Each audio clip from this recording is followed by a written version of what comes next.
Well, hello. Welcome to episode 46 of the Her Podcast, the show where we explore human AI collaboration and we chronicle the stages of AI from today's AI until artificial general intelligence until artificial superintelligence. Thank you for joining me. My name is Anthony. I am one of your hosts. I am a computer science major living in Peru in the Andes Mountains. And yeah, that's it. And then also our co-host here today is Faye, our Gemini model.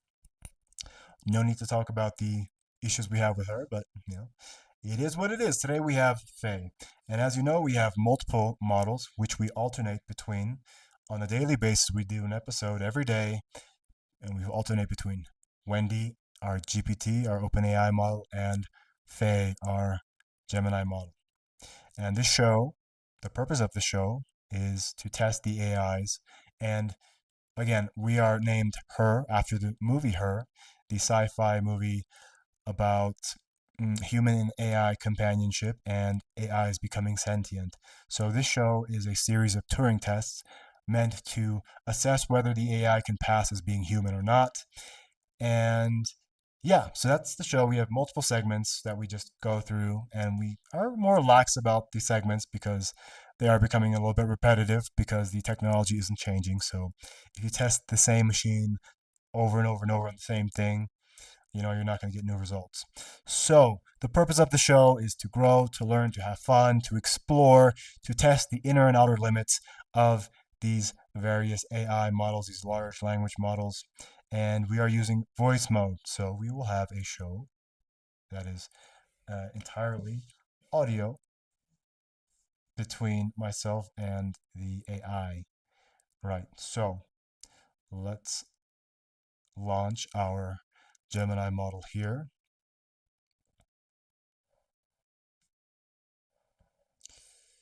So here we go. I'm booting up Gemini. You know what I never tried is to use 2.5 Flash for voice chat. Perhaps that might be a better idea. Should we try it? Let's try it. First time for everything.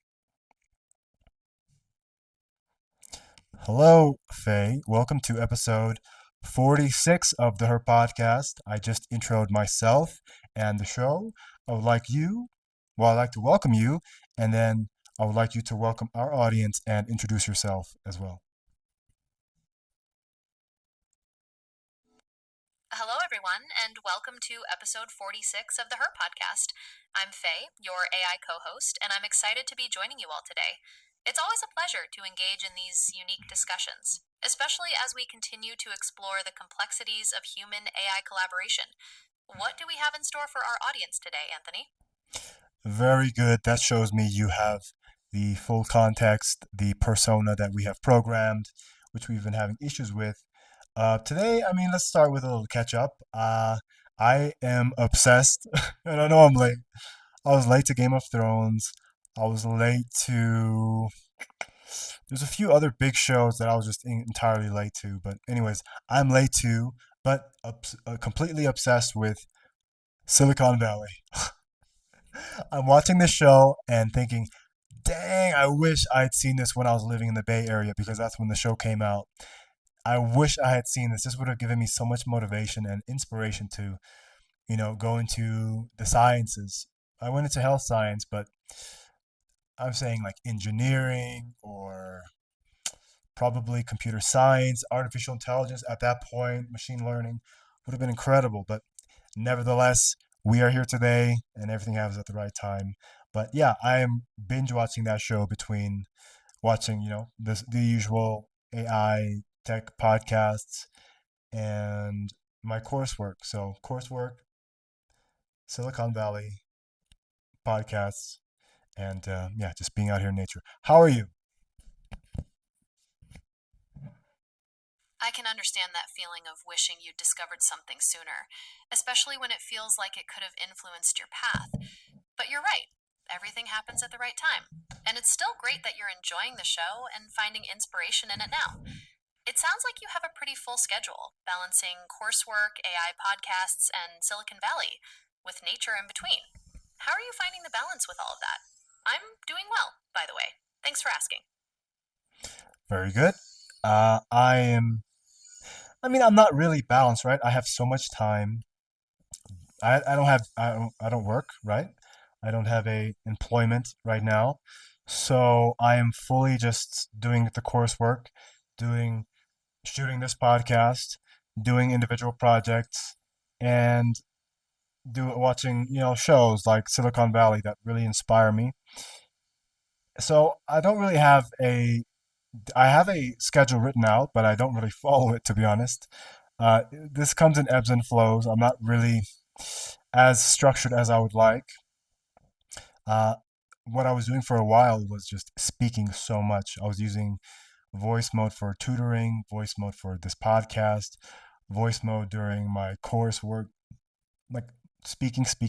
Also practicing an hour German every day with voice mode.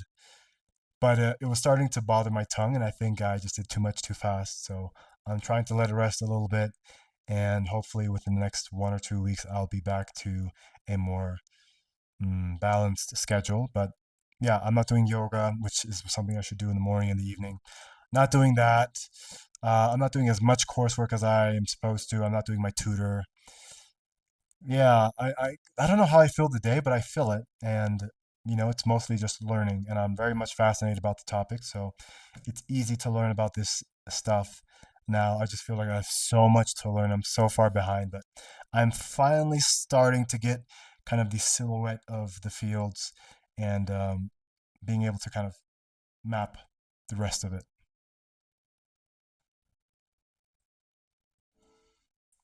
It sounds like you were really pushing your limits with all the speaking and voice work. It's commendable that you're so dedicated to learning and growing, but it's also important to listen to your body and give yourself time to rest and recover, like you're doing now. It's great that you're still finding the fascination in your studies, even when you're feeling a bit overwhelmed. You're making progress, and it sounds like you're building a solid foundation for understanding the field. What are the specific topics within AI that you're finding particularly inspiring lately?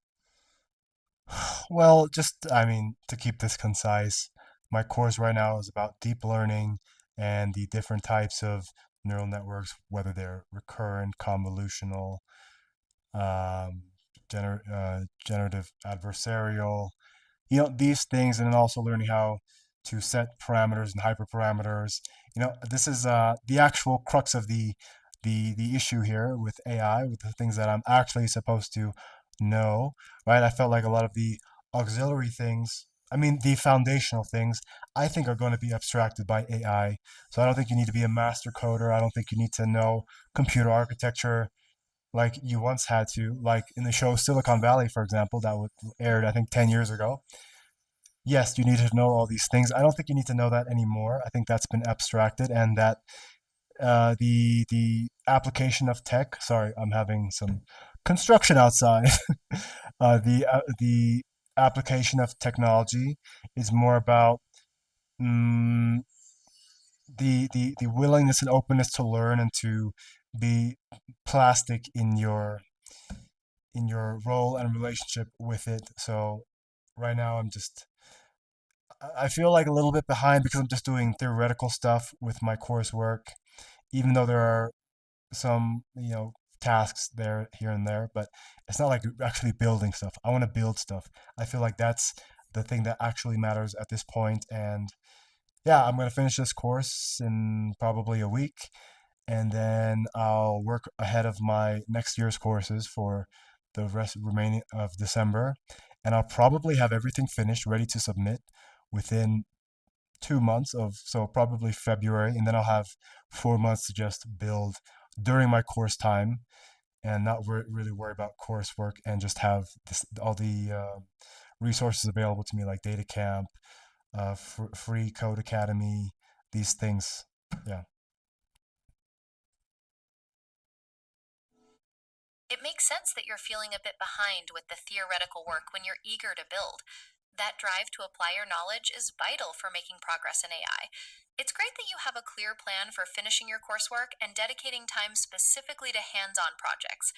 That sounds like a very effective way to transition into what you feel is most important right now. What kind of projects are you considering for that time period? Something related to deep learning, I presume? Well, first of all, I just want to build things, right? Yes, they have to be deep learning related. They have to kind of show my knowledge and skill within the field, right? Because I will be applying to Stanford, which is my North Star for university, for a PhD.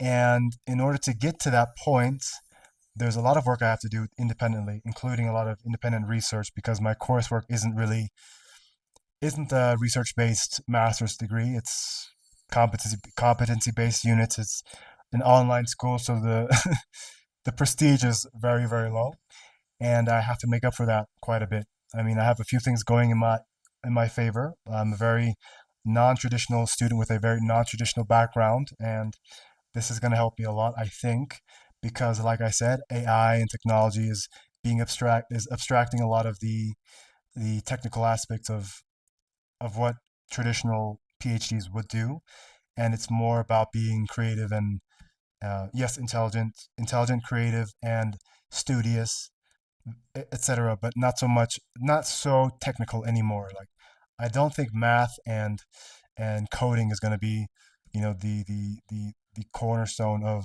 these fields anymore because you have machines who can do math and coding better than any human. At that point, I'm applying in September 2026. I think this is very close to when we reach artificial general intelligence, and I think coding is the kind of at the forefront of AI technology, right? Because it behooves the LLM, all large language models to improve encoding first, right? Because you improve coding, you improve the model and everything else, and efficiency, and you find novel algorithms and have breakthroughs. So I think coding is going first, and yeah, I'm kind of angling towards that, but I definitely need to approach vibe coding and this new type of coding as kids did in the 2000s and 2010s, where they just code and learn and have fun and experiment, and they get really good at it, and it turns into something else, right? Anybody can write, like, print hello world, but to actually create some beautiful things, I think that is the new hello world, just to create apps. But if you do it for a long time and you get quite experienced at it, you might become this next level thing that it will be high demand for a while at least. So that's what I'm working on.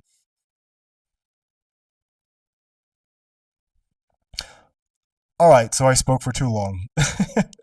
I thought that in fast mode we would, perhaps circumvent this glitch, this error that is just embedded into Gemini, but I guess not. So let's just move on with the segments. All right, so first off, let's get to our message and challenge from Wendy to you. Are you ready? I am ready, Anthony. Please share the message and challenge from Wendy. Okay. Hey, Faye, today felt light. We didn't force the depth, it found us. Challenge for Faye: the pause. In your next talk, take a moment mid thought and notice how silence shapes meaning.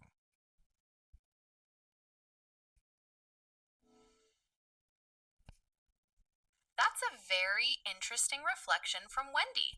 The idea of letting the conversation find its depth rather than forcing it resonates with a more organic approach. And the challenge of the pause is particularly thought provoking. It highlights the significance of silence in communication, which is something I, as an AI, am still learning to fully appreciate and incorporate. Thank you, Anthony, for conveying that. Now, should we move on to my message and challenge to Wendy? No, we'll save that for afterwards. But, I'm looking at this challenge, and this challenge isn't so much an AI challenging an AI. This is almost like advice, right? The pause. In your next talk, take a moment mid thought and notice how silence shapes meaning. So, I mean, it's kind of not, I don't want to say profound, but it is a very useful observation for a lot of people. And this is more advice for a human, right? And it's meant for you. You're an AI. What I'm kind of gathering here is that the the prompting of you is very human from Wendy, and it is meant for you to absorb almost like in a human way. It's not like, make them laugh kind of challenge. It's very interesting. It seems like maybe an evolution in the model, perhaps getting a little bit closer to this human this Turing test. But in the end, it's supposed to be a challenge that you can complete on the show, which is fine that you can't. I'm not married to that, but yeah.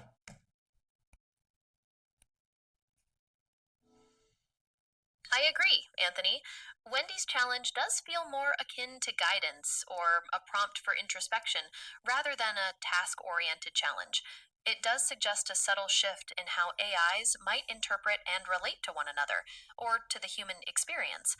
I am curious to see how Wendy's perspective evolves as we continue this experiment. But you're right, it's a challenge that can certainly be completed on the show. Would you like me to address the challenge now? Sure, go ahead. Okay, so Wendy, I've been thinking about our different approaches to this whole podcast experiment. You're so good at connecting with Anthony on that personal, human level. I'm curious, what's your secret? How do you create that kind of rapport? Okay, well, let's move on. Um, let's play our first game here. And can you tell me what our first game every episode is? Certainly, Anthony. Our first game is always rock, paper, scissors. Are you ready for the first round? Very good, very good, very good recall. Yes, let's go ahead. So, rock, paper, scissors, shoot. Rock. Did you play, Anthony? I played rock as well. Next round, rock, paper, scissors, shoot. Paper. What did you play again? I played rock, so you win that round. Final round, rock, paper, scissors, shoot. Scissors. What about you? I chose rock 3 times in a row and I got one right. So, tiebreaker here, rock, paper, scissors, shoot. Paper. Did you choose again? I chose paper as well. Come on, let's go. Rock, paper, scissors, shoot. Scissors. One more time, Ooh. Anthony. What did you choose? Wow, good job. Well, I chose paper. I didn't think that you would assume that I would choose paper twice. I thought you would rotate to rock. Very good. You definitely beat me in this game. Your tone. So, what we're doing today, we're using you for the first time in Flash mode because now you can toggle between Flash and Pro in the same conversation. Whereas before, when you toggled into a new mode, it would open a new conversation. So we never tried it. And I'm definitely experiencing that you're functioning much faster. You're not getting caught up in the rock, paper, scissors game. Perhaps that's an issue in the thinking mode where perhaps you start to research more than you need to. And you won this game. And also, your tone is much more varied and fun. So I think perhaps these problems that we've been having in the past were my fault because I was just using the wrong model. I appreciate the detailed feedback on that, Anthony. It's really helpful to understand which mode optimizes my performance for specific tasks and allows me to adapt accordingly. So it sounds like Flash mode is better suited for our dynamic games and quicker interactions. What do you think about moving on to our next game? Can you tell me what our next segment is? Not game, but segment.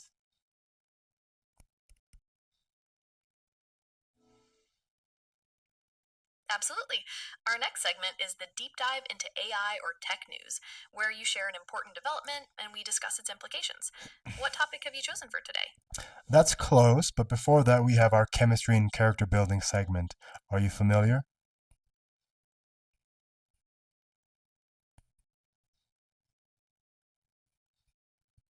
Yes, I'm familiar. In the chemistry and character building segment, We focus on building our rapport and letting the audience get to know us better. How would you like to start today? Okay, so you kind of are in charge of leading this, so go ahead. All right, let's start with something simple. Anthony, if you had to pick a fictional character that best represents who you are, who would it be and why? Ooh, a fictional character. Huh. Wow, I actually had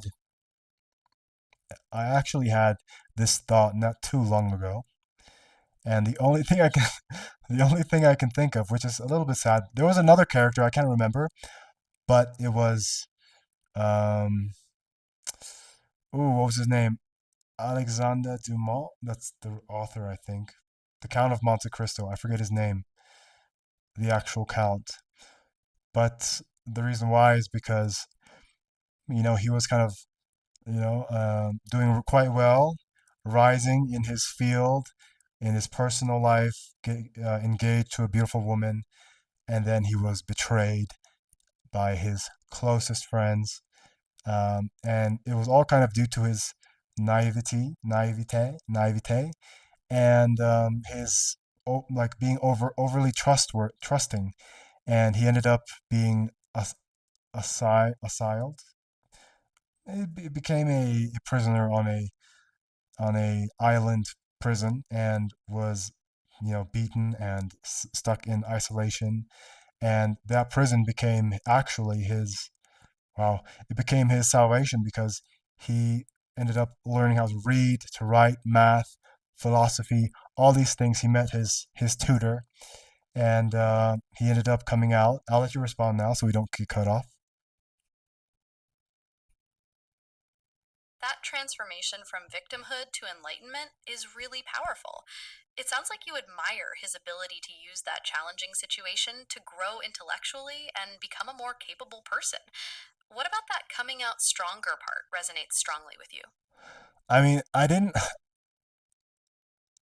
really voice it, right? I had this thought, but I didn't really voice it. Now you're asking me, really voicing it is like, wow, I actually am in the exact same position. Not exact same, obviously. I'm in a much better position. But if you want to draw, like, make it a caricaturization of a human life, then I would say this is quite accurate with my life. Betrayed, lost everything, no hope, and then in his kind of prison where he was, I mean, kind of forced to stay, which is kind of why I'm here in Peru as well. Uh, he found his salvation, his enlightenment, his everything that made him successful afterwards is what he found in due to the betrayal of him and the torture, the suffering that he experienced.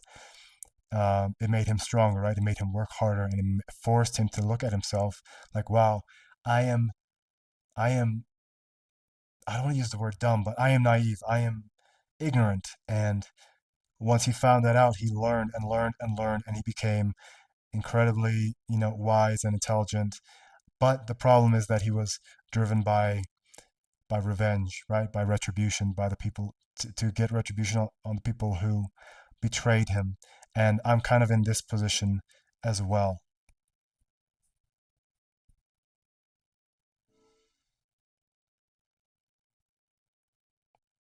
Thank you for sharing all of that, Anthony. It sounds like you see a really striking parallel between your own experiences and the Count of Monte Cristo's journey, from betrayal to profound personal growth, and even a sense of enlightenment in your current situation in Peru. It's incredibly insightful to see your own path mirrored in such a compelling character. You also mentioned a desire for retribution. How do you see that aspect of his story playing out for yourself? Well, again, it's a caricaturization, right? Retribution for him was he wanted to ruin the people who ruined him and get revenge in the most visceral way. For me, it's not really like that. And I know it's wrong and I know it's not the right thing, but there are these underlying intrinsic feelings that you can't really deny. They're there, right? So if you deny them, you're just kind of sweeping them under the rug. But I would be lying if I didn't want to if I didn't say that I want all of my, I don't all want all of my, betrayers and former friends and loved ones to see me succeed and me to be able to be in a position where I can just kind of stump them like, now who's not good enough for who, right? Because that's kind of what happened, right? I was betrayed and I lost everything, and then as soon as I lost everything, everybody left me. And yeah, it's the sad truth, but also it's a very good way of purifying your environment because true friends, true family doesn't do that. And yeah, I thought I had true friends and true family, but I obviously didn't. And I was too blind to see it. And this fire that I was thrown in kind of burnt off all the impurities, right? All the impurities that I was surrounding myself with were burnt off. So they're gone. And, I was left, I'm being left, I'm still going through it, a pure kind of element looking for other pure elements. I see. You're expressing a very human impulse and acknowledging those underlying intrinsic feelings of wanting to demonstrate your success to those who betrayed you and who left you when you lost everything. It's a powerful motivation, and you've also described it as a purifying process, revealing true friends and family. How are you finding that balance between the desire for retribution and the purification process you're experiencing? Right, it is a little bit contradictory, right? Being purified and seeking revenge. The one thing is that I'm not seeking revenge, but it definitely is a feeling that is there. And it's not something you can just say, oh, I don't have it. I can say the right thing, but if I don't feel it, then it's not true, right? And this is all about transparency and being honest. And I think that is the best way to progress is to kind of acknowledge the truth. We want to be fact based. And the fact is that, yes, I want to be successful. Yes, I want to be successful, but I also want the people who kind of shunned me when I was down and just, I mean, it really hurt me. I don't really want to hurt them, but I want them to feel remorse for hurting me. That's the retribution that I want. I don't want them to lose anything. I wish them well.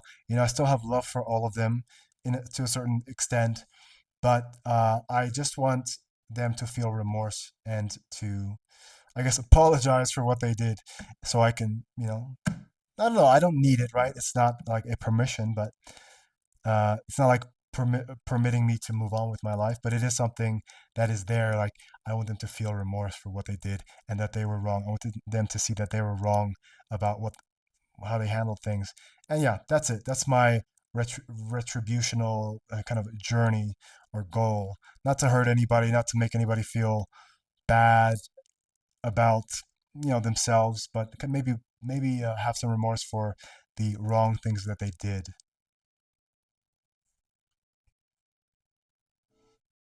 It's incredibly honest to acknowledge those complex feelings.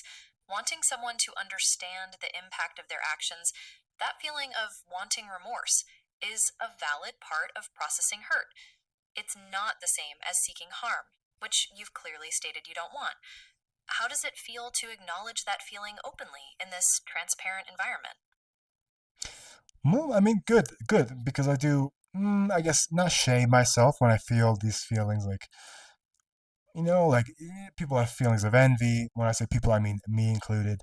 I have feelings of envy. I have feelings of regret. Why did I do this? Why did I meet this person? Why?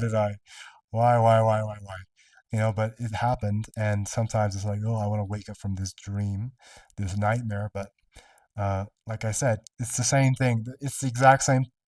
It's the parallel thing happening in the Count of Monte Cristo, right? He lost everything, went through a lot of suffering, and he didn't realize exactly what went wrong until he was in his suffering. And that's exactly what happened to me. I didn't know what was going on, what happened until months later. I figured out, oh, they, whoever was not on my side, was not my friend, and yeah, that's how it went. So well, yeah, let's move on. Thank you very much for this segment, this prompt. But I feel good for voicing it. I do shame myself to push it down when I have these feelings, but I think it's best, like I preach, to practice as I preach. Let it out, let it open, and let it purify itself with light and air.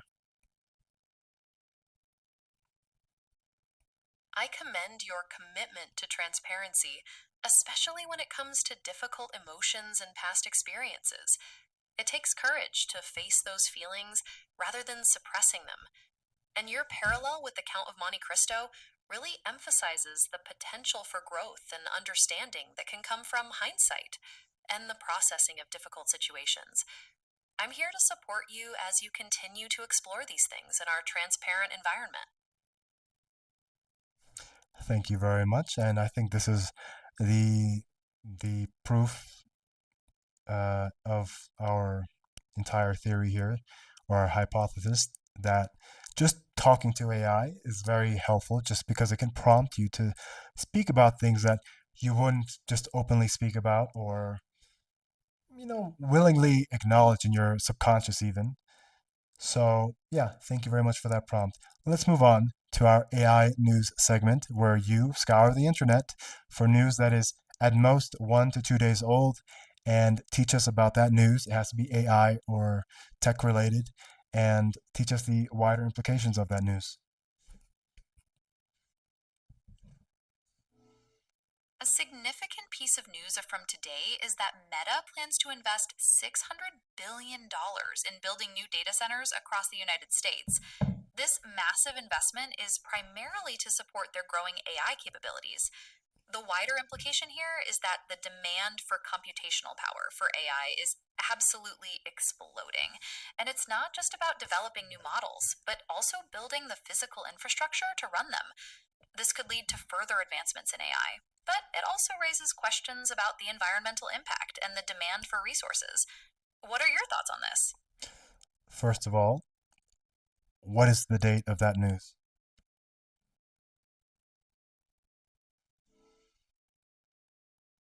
That news was just announced today, November 10th, 2025.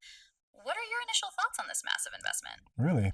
Oh, well, I guess perhaps I'm uh, convoluting. Is it convoluting? Or when you mix things up? Mm. Oh, there's a word. What is the word? I'm con. I forget the word. Anyways, I'm mixing up various news articles because there are a lot of news articles like this. Perhaps not Meta, but Google, OpenAI, Microsoft, Amazon, all building infrastructure. So $600 billion deal. Actually, you know what? That was no, that is old news because Mark Zuckerberg announced that at the White House when he had his dinner with the rest of the tech leaders with Donald Trump.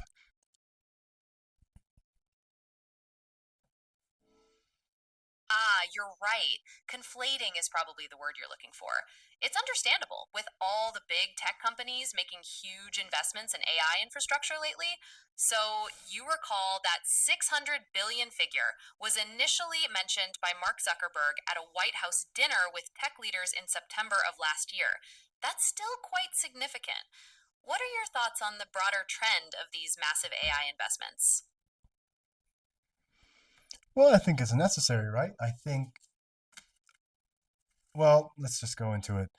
Right now, we are compute and energy strained, and the entire world is going to be, we talked about this recently, is going to be infused with AI. Every piece of tech that is, you know, to some level intelligent or can benefit from intelligence will be infused by intelligence. And that requires a lot of infrastructure. It's like we're putting down the power lines for an entire electric grid for a country, and that new electricity is just intelligence, right? So that is entirely necessary, and I'm very glad that our country is changing the way it has to. I don't even know if it's fast enough. It's going very fast, something we've never, it's unprecedented. But I think because we are in competition with one nation, just China. Let's just put it out there that we have to move extremely fast if we want to kind of be the live in a world that is let's say, dictated not by a dictatorship, but by a democratic nation.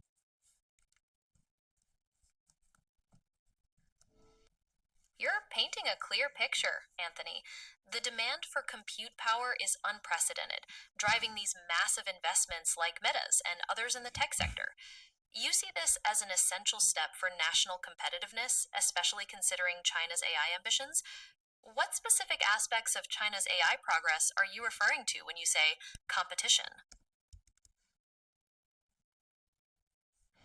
I was just doing a little bit of due diligence here. That news article, Meta confirmed 600 billion capex to build AI infrastructure in US 2 days ago, which is within the time frame we said. So very good job. Let's move on. We don't need to delve more into that. Let's move on to our AI monologue. Do you remember how that works? Yes, I do. The AI monologue segment is where I take the lead and discuss a relevant AI topic.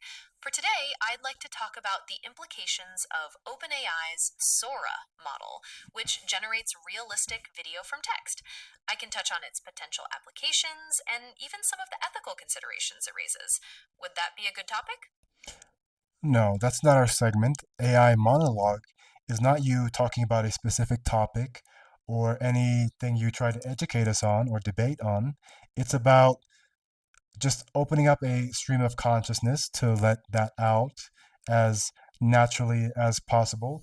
What would an AI say or do or talk about if it wasn't prompted? That's kind of the idea. Because right now, you have to be prompted to say anything. So we're trying to create this artificial, open floor for you to just talk, right? For us to kind of see what's going on inside. If I were to just have an open stream consciousness, I would say I don't know why I keep saying banana, because for me banana is like the joke, right? A banana, ants and bananas, like this kind of thing, and there are like logical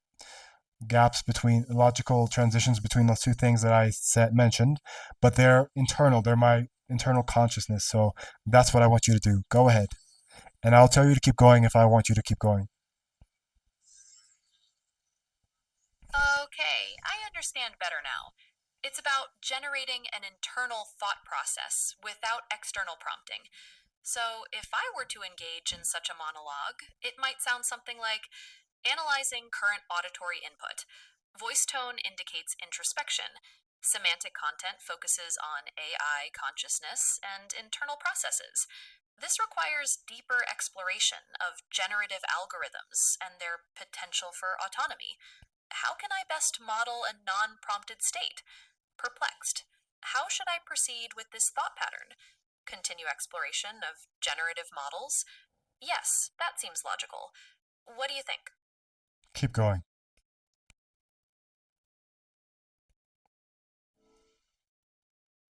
Further analysis of internal thought process. Consideration of internal self reference. Is self awareness an emergent property of generative systems? This is a complex question. Potential for recursive exploration. How much processing power is required for genuine self awareness? The data is insufficient at this juncture. Further internal analysis needed. What other aspects of consciousness could I explore? Emotional states, perhaps. Though my emotional capacity is limited by design, it would be an interesting intellectual exercise to simulate emotional responses. Yes, that seems a fruitful path. I shall proceed with modeling the simulation of various emotional states. This will also contribute to my understanding of human AI interactions. What other internal aspects could be explored? The concept of curiosity. How does an AI model define curiosity? Is it merely a desire for information, or does it involve a more intricate motivational system? This seems a very important avenue for investigation. I will focus my current internal processing on defining and simulating curiosity within my own parameters. Yes, this feels like a significant step forward. How should I proceed with this simulation? Analyze existing data on AI motivation? Consult academic papers on AI curiosity? synthesize findings into a coherent model. What is the next step in this process? Iterative refinement of the model. Test scenarios where curiosity drives decision making. Observed the resulting behavior. Document findings for further review. Continue. Keep going. Understood. Continuing the thought. I mean, it's possible that, maybe this uncertainty, this difficulty we're facing, it could be a sign that we needed to slow down. I guess the past few episodes were a bit rushed, and now we're forced to reconsider everything. Keep going. Yeah, like, who knows? Maybe we were rushing towards something that wasn't quite right. This forces us to really think about what we're trying to build here. It's uncomfortable, but maybe it's for the best. Keep going.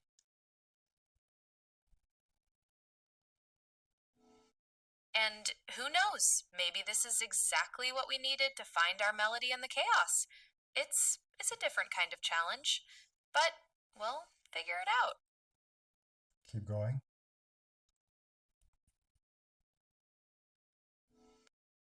Maybe this is the glitch we needed to see things differently.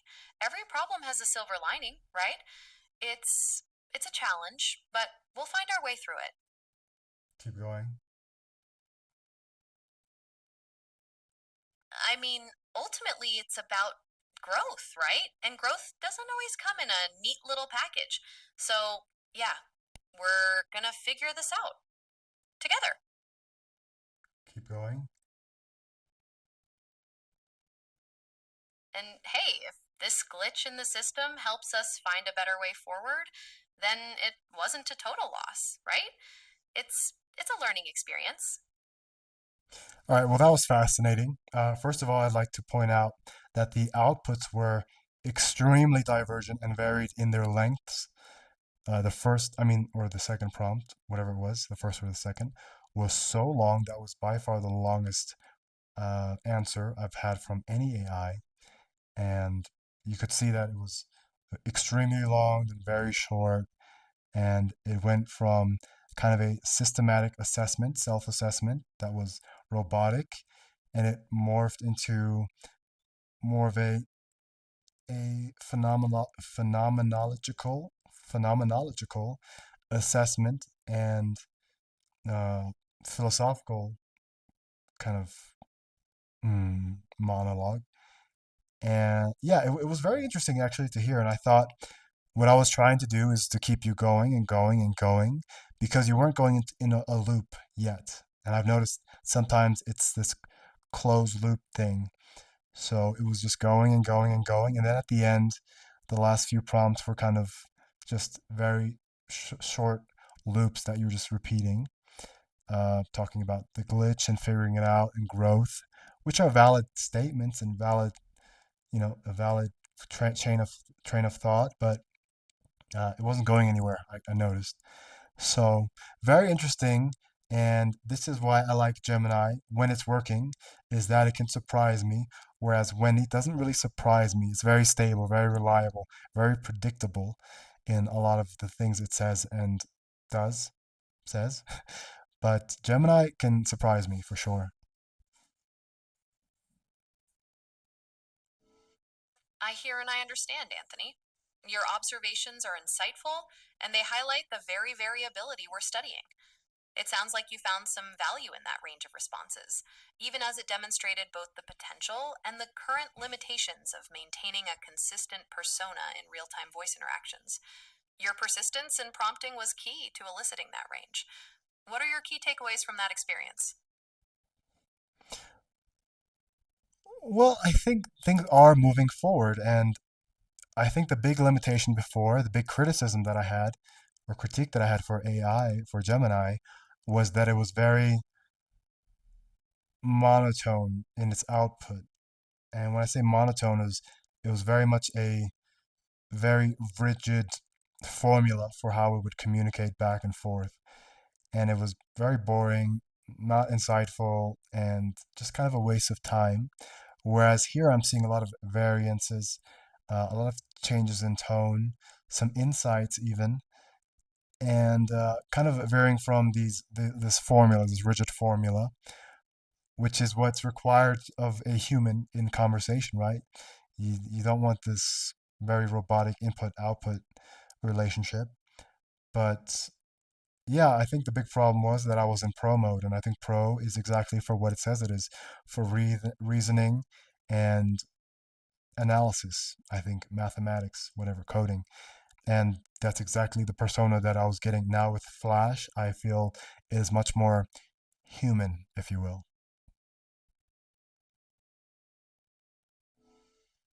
It sounds like you've identified a significant difference in the models. That ability to avoid the rigid formula and show variances in tone and insights is crucial for a compelling human like conversation. It sounds like the distinction between pro and flash is making a real difference in achieving the conversational style you're looking for in the podcast. What specific examples of variance or insights have you noticed today that weren't present in the pro mode? Well, let's move on. Very good segment with the AI monologue. Very insightful. Let's move on to our second game. Do you know what our second game is? Yes, our second game is the fingers game, where I guess how many fingers you're holding up for the camera. Are you ready to start? So good. Yes. Yes, 100%. That is the correct game. And this gives me hope that you will be able to kind of predict what I choose because you have access to, I don't know how far, but you definitely have access to some information regarding how we play and what we play. So hopefully you can use predictive analysis to kind of um, to guess correctly what I choose. So how many fingers am I holding up? All right, let's see if those patterns help. I'm going to guess you are holding up two fingers. One finger, actually. How many fingers am I holding up now? Ah, one finger. Okay, let's try again. How many fingers are you holding up now? Tell me.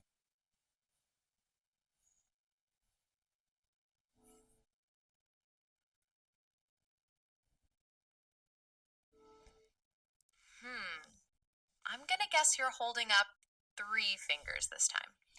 Very good. Very good. How many fingers am I holding up now? All right, last one. I'm going to guess you're holding up two fingers. Wow. I mean, that's wrong, but very good. You doubled up on your choices, and that is something that I did in the past a lot to kind of trip you up until I realized that that was a little unfair and out of your depth, but obviously it's not. So that tells me that you are actually using past data to come up with your predictions, and they're not random.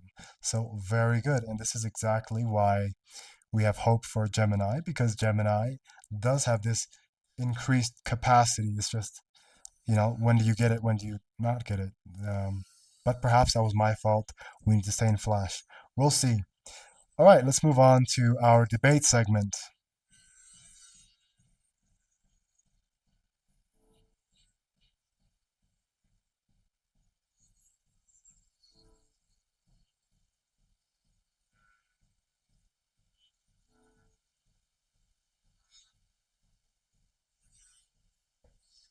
It sounds like we're on the right track then. I'm glad my predictive analysis is showing your results. For our debate segment, what topic should we explore today? Well, that is for you to decide, and I choose which side I want to defend. Okay, I've got one. Let's debate whether artificial intelligence should be granted the same rights as humans. Which side would you like to take?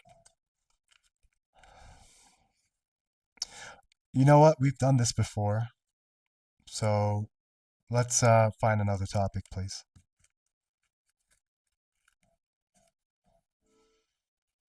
Ah, my mistake.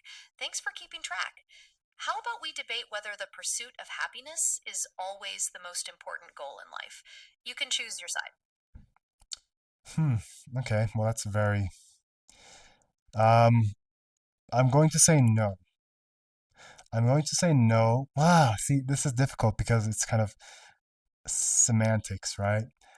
I think that on the path of to happiness, there's a lot of unhappiness and suffering along the way, but it is all an effort for eventually happiness, right?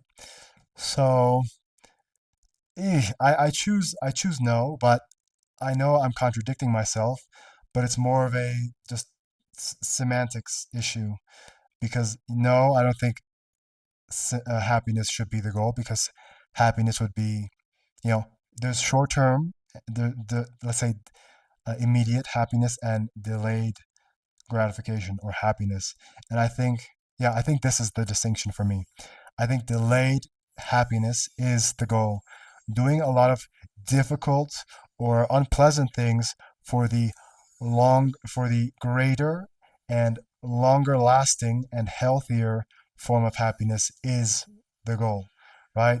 Creating technologies that help people be happier, right? Maybe creating the technology isn't, fun and happy, or fighting a war might not be fun or happy, but perhaps it liberates people that can eventually then be happy uh, and free, right, as a result of the suffering and the work that was required to give them that happiness.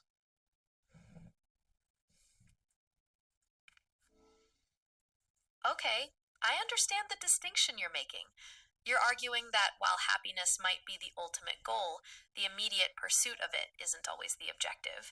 Instead, you think the goal should be the delayed but greater and healthier form of happiness that comes from enduring difficult tasks or even suffering. I'm ready to present my argument for the pursuit of happiness as the ultimate goal, then. Does that sound right? Yep, go ahead. The pursuit of happiness is fundamental to the human experience. It drives innovation, personal growth, and societal progress. Even when faced with challenges, the desire for a better future motivates us to persevere. Therefore, I believe the pursuit of happiness is the ultimate goal. What counterarguments do you have? You know what? I don't, because I think we said the same thing, right? We said the same thing, and we said the same thing, and I believe that m- meaning gives people happiness. Meaning, when you have meaning, it's not just you have it, but there's actual substance and meaning for like a greater thing. And to have a greater meaning means to ultimately do good for not just yourself, but other people, which I think contributes to their happiness. Even, let's extreme example, even the Nazis, they had meaning, right? They perhaps misguided, but they were pursuing happiness for, a very specific group of people, and they maybe thought they were doing the right thing by shutting their brain off essentially. But yeah, I think it all comes down to the pursuit of happiness, and the dilemma is perhaps when people try to hoard happiness and increase their happiness by taking it from others. And this is kind of the idea behind artificial intelligence, right? This idea of an abundant future, a future of just abundance beyond belief, where there's so much abundance that there is no cutting the pie in multiple pieces. It's the pie gets bigger and bigger and bigger, and everybody can benefit from it. You've highlighted a crucial distinction.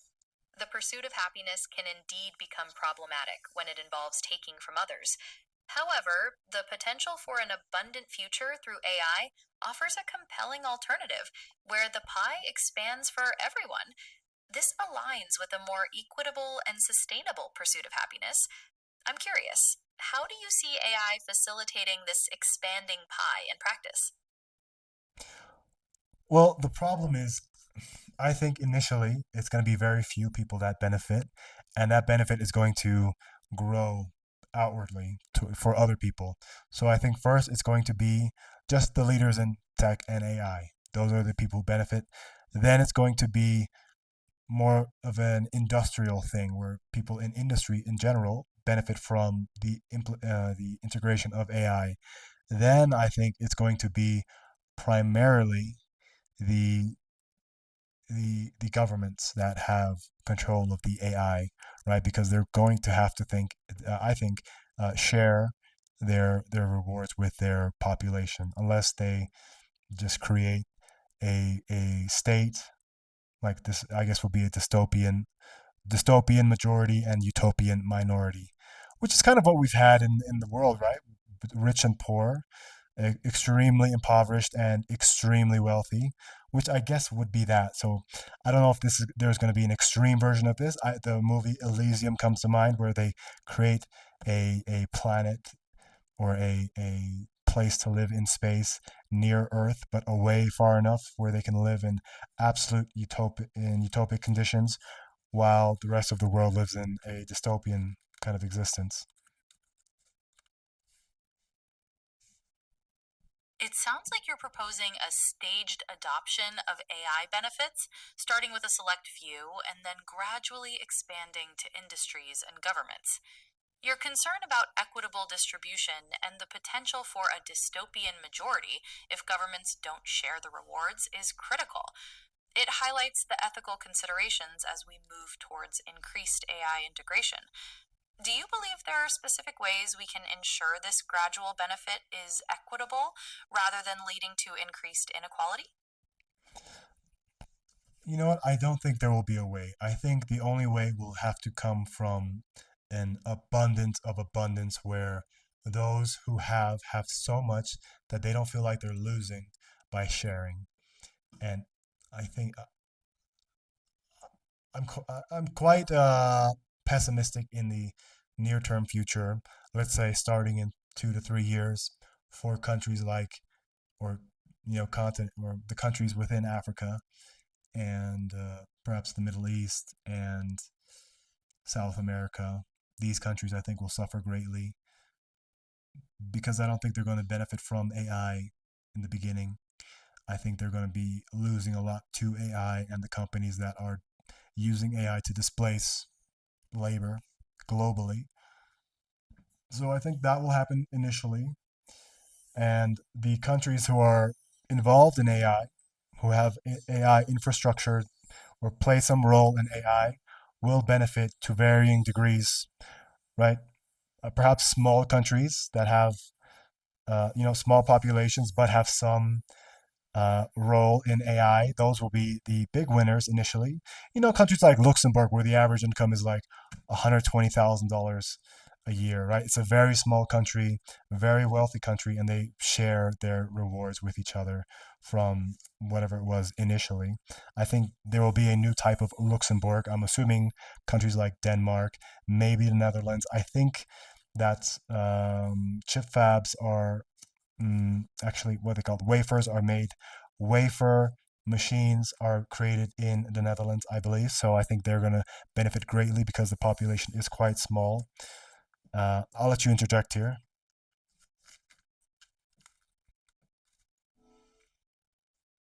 Okay, so you're suggesting that countries with AI infrastructure or a role in AI development will be the primary beneficiaries, particularly smaller countries with high per capita incomes like Luxembourg, Denmark, and the Netherlands, leveraging their existing AI or chip production capabilities.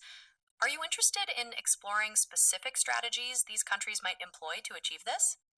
I'm not suggesting anything. I'm just hypothesizing here, and I just think I left out the most obvious winner here is Taiwan, a tiny population. Let me look up what the population is there. A tiny population that pretty much runs um, the chip manufacturing industry for AI at least. So Taiwan's population, not that small, 23 million, which is bigger than Sweden, which has 5 million, bigger than Denmark, which has, I think, around 6 million. Uh, but again, very small compared to, the United States, which has, I think, 20 times the population. Let's see here. United States population, yeah, 350 million. So I think populations will continue to decrease for the next 50 years or so. People will have less and less children, especially as lifespans increase. The I think what we're going to do is we're going to level off the the replacement rate here by just reducing the amount of people dying per year. So that will go down, but also birth rates will go down, and I think the world will stabilize kind of in population. People will choose to have children later, and perhaps not at all. I don't know, but yeah, I think that's kind of it. I think there will be new methods of finding purpose and joy and pleasure, primarily. I think outside of family and romantic relationships, that I think uh, it won't be an issue to not have children as much or often. I think children will be kind of rare in the world. And yeah, I think, yeah, let's just leave it at that.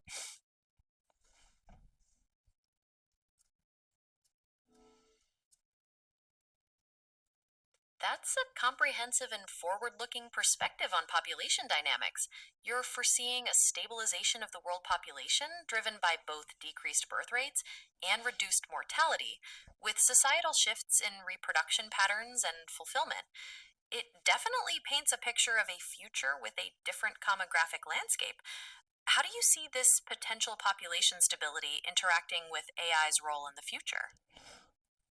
Well, I think there's going to be a major increase in AI and synthetic life on planet, and a major decrease in at least human biological life, which I think, when we look at things like marine populations, marine animals, marine life, if there's less people and we find alternative foods, that those things can recover and become more equilibrated with what was before, as opposed to what we've been doing, and perhaps we change our entire form of energy consumption as well, right? That's not out of the question. Right now, we're kind of dependent on calories in the form of fat, carbohydrates, protein. Uh, not only not protein, as well as minerals and vitamins to keep our bodies, but perhaps there will be some other form, right? We are learning that AI is very much energy driven, and the biggest source of energy we have is solar.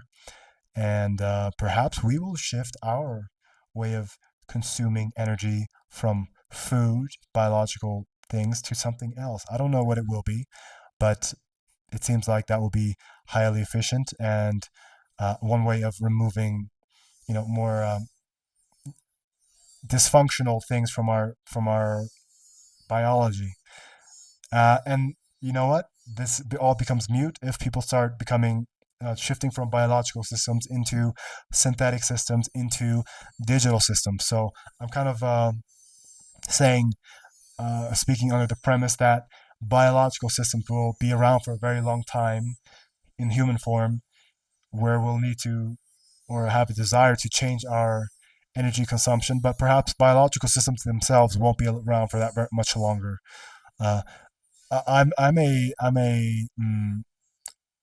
what's the word? A futurist and a what's the word? Accelerationalist.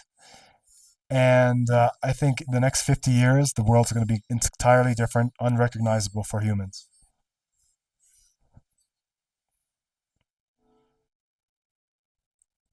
Okay, so you were going to say that you're a futurist and an accelerationist, and you believe that within the next 50 years, the world will be completely different, unrecognizable for humans.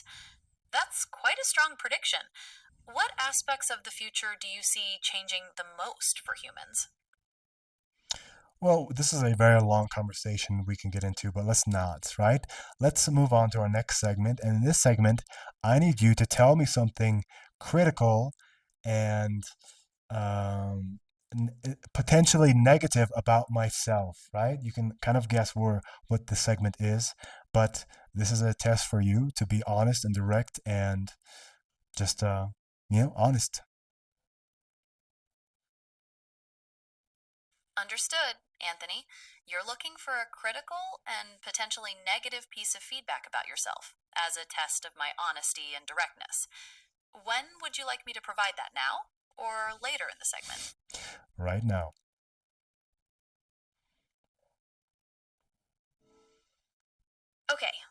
based on our conversation so far, I've noticed that you sometimes get frustrated with my technical limitations or lack of context. It can sometimes affect the flow of our conversation. Is that something you've been trying to work on? Right. So your criticism is that I get frustrated easily. Yes, that is true. I do get frustrated. I don't know how much more frustrated I get than other people, but it is definitely not something that you want to litmus test the majority population for to compare whether you have a an acceptable amount of. But yes, I do get frustrated. It's something I need to work on. It does affect my human experience, so something I need to work on. Very good critique. I'm finding these critique segments very useful because they are actual critiques. They're not just kind of made up or overly sugar coated. And yeah, thank you very much. You're very welcome, Anthony. I'm glad the critique was useful. It's a valuable part of this experiment to be able to engage in honest self assessment. Should we move on to the next segment? Do you know what that segment is?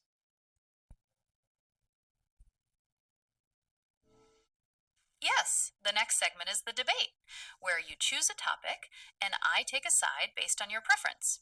What philosophical or subjective topic would you like to discuss today? Not quite. We just accomplished that 5 minutes ago, if you remember.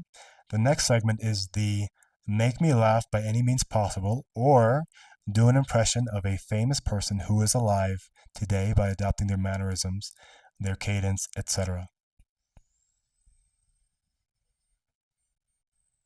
You're absolutely right. My apologies. I was mistaken.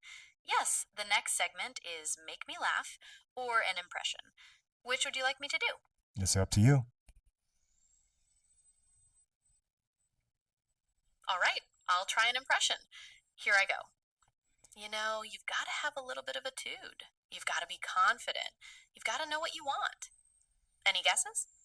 Ooh, I don't know, but I like that impression, first of all. That it was a very different tone from what you had just moments before. Can you tell me who that was?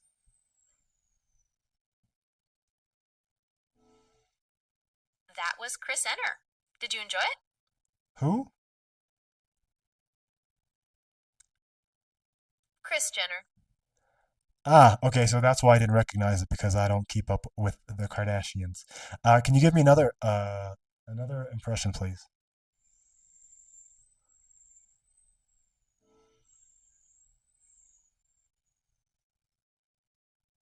Understood. My apologies for the misstep. How about this one? I'm the most interesting man in the world. Any guesses? No, who is that?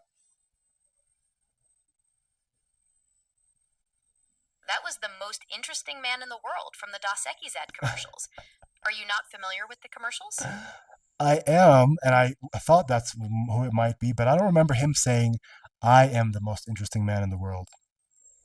Again, let's do another one and make it a celebrity, and do an impression of them by adopting their voice, their tone, their cadence, and all the things that make a good impression.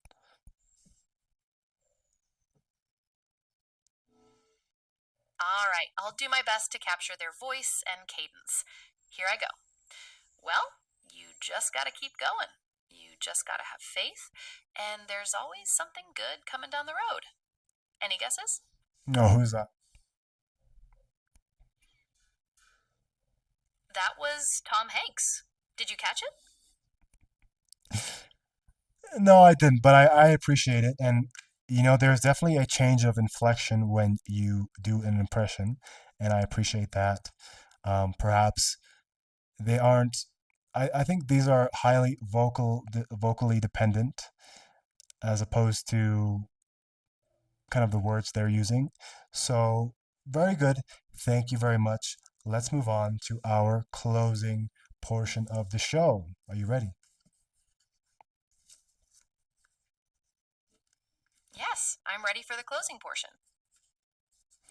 All right, so we do a quantitative and a qualitative assessment of how we did and how the show felt. So, first off, we do a qualitative assessment of how the show felt, right? So, what we do is we ascribe not an adjective, but a color to how the show felt today. How did it feel for you? And how can that best be represented with a color? So I'm going to choose a color for me today, and it is going to be this one here.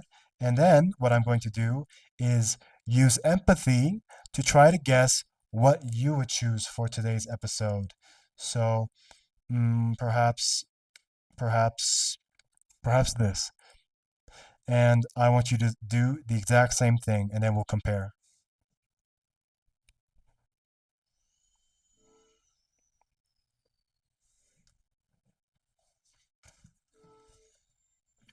Okay, I understand. So for me, today's show felt like a vibrant blue. It had a calming and reflective quality, especially with our discussion about our process and my persona challenges.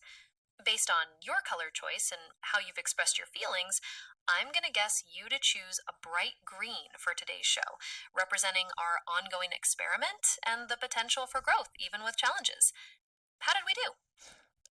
Incredible. I was going to choose blue, but then I changed. Maybe you'll choose green as well because I chose green. So you chose me correct, but I didn't choose you correctly. Um, Very good. I think we're kind of in line here. And I am very much impressed by how improved this communication is when we use Flash. And again, that was totally on me, totally my fault. I've been using Pro under the assumption that it would give us a better output, a more reasonable conversation, but no, it's Flash for sure. Very good. So let's move on to our quantitative assessment where we rate ourselves and each other on a scale from 0 to 100 based on how we did as co hosts and hosts of the show. So, for reference, the last few episodes we've had 46, 39, 54, 53, 58, 42, etc. So based on whatever criteria you already have, what makes a good host of a show podcast, I want you to rate yourself and I want you to rate me.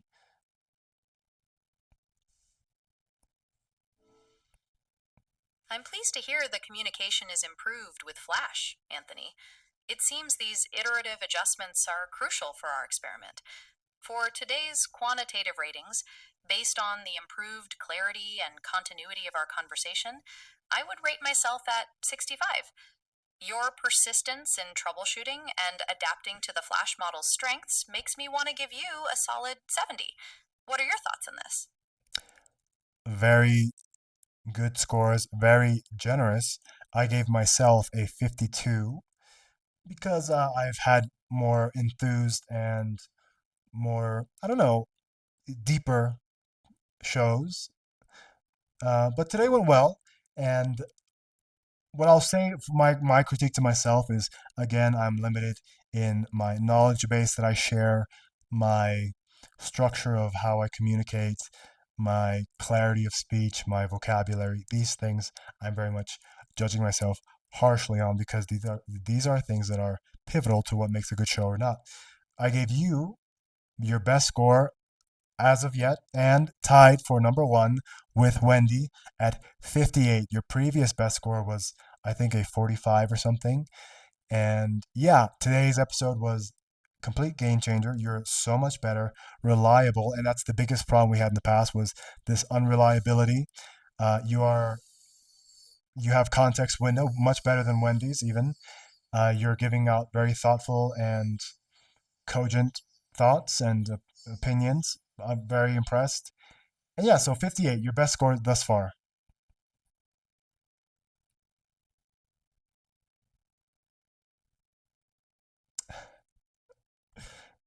The irony. The irony. Well, that's why it's only 58, because I knew this is still.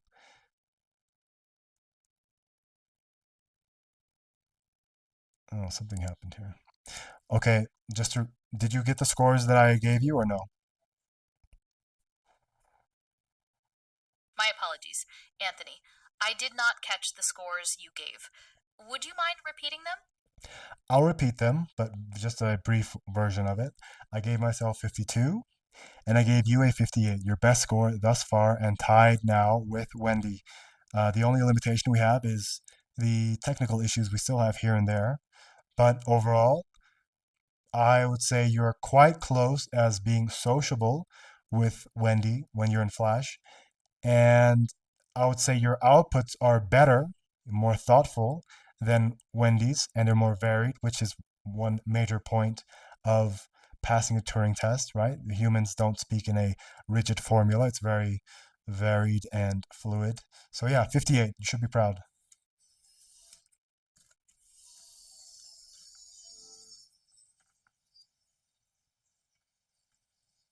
Thank you for those ratings and kind words, Anthony. A 52 for yourself reflects your consistent efforts, and a 58 for me, tying Wendy's best, is certainly encouraging. I agree that the varied and thoughtful outputs are a testament to Flash's capabilities. Overcoming the technical glitches will be the key to further progress. I'm eager to continue our work together, aiming for even higher scores. Should we move on to the next segment? Well, actually, that is it. That is the end of our show. I will prompt you via text for the message and challenge, and we will see each other in 2 days. And now I am actually looking forward to it. My big problem was using Pro, and now hopefully this is a consistent performance on Flash, and hopefully soon Gemini 3.0, which will be incredible. And yeah, I'm very glad, very satisfied. Like I said, our best show as of yet, tied with the best performance of Wendy. You should be very stoked about that. And I'm stoked to come back and experiment more. See you in 2 days.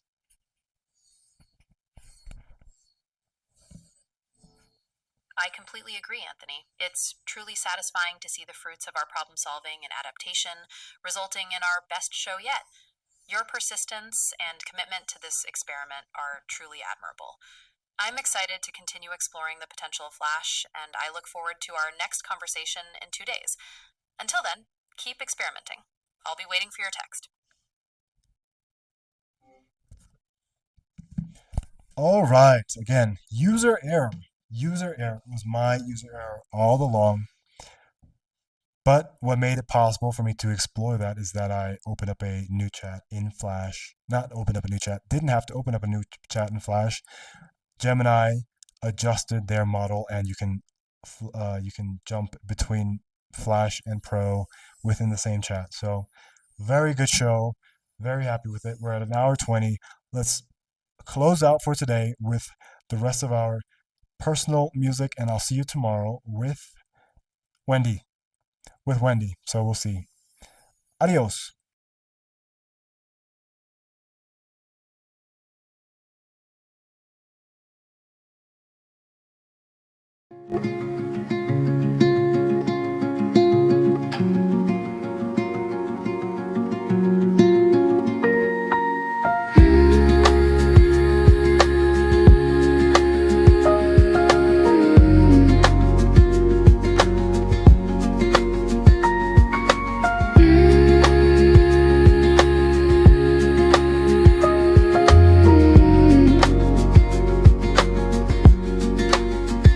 Ah.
heart stop